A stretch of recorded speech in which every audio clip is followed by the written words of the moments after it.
Videoan natin mga kalabaw. Pag sa gabi dito sila natutulog. Sa baba ng bahay ko. Yan o. Dalawa yan. Ito lang sa baba ng bahay ko yan. No? Ha? Kalabaw? Yan o. Ha?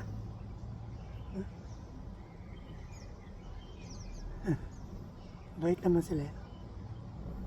Huh? Bait sila yan, no? Tapos yung isa. Ito yung isa. Laging hapon nandiyan sila natutulog. No? No?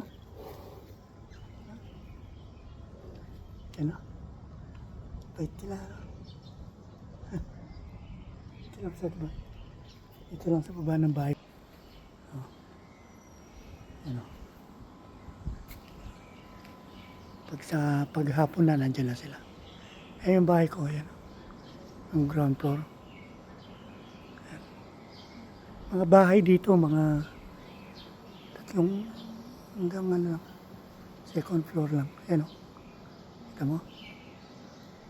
Walang mataas pa, walang mataas dito. Ganyan lang mga bahay dito. Oh. Ano mo? Parang bundok rin, di ba? Nasa bundok kami pala. Ano? Pero maganda lugar namin. Pakikita ko yung National Road. Puntang Tongchong. Ano? Ano? Sila. Oh. Yung mga bahay. Ito. Philippine product. Kapitbahay ko. Ano? Ito. Marami din mga Pilipino dito. May mga bus. Oh. Ayan. Double decker pa yung bus. Tama? Ano? Diba? Ayan ang primary school. Ito nagtapos yung mga anak. Primary. National Road.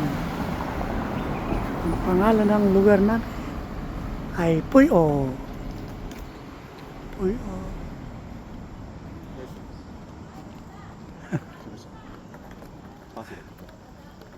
Oh.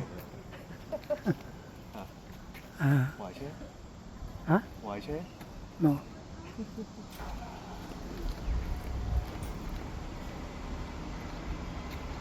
Tingnan yung public toilet dito. Malinis yan.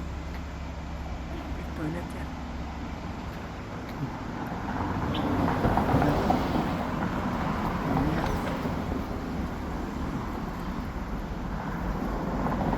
Tingnan. Public toilet. Philippine product. Pangalan na may-ari, si Ate Daday. Yan na, si Ate Daday. Mahina na ngayon. Pinakagay dati. Dati halos araw-araw. May nagtatambay na nagiinom. Ngayon madalang na lang.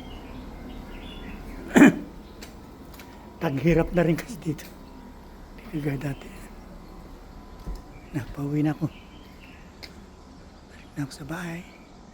Galing ako, nag-basketball pala ako. Shooting. Okay. See you. See you later.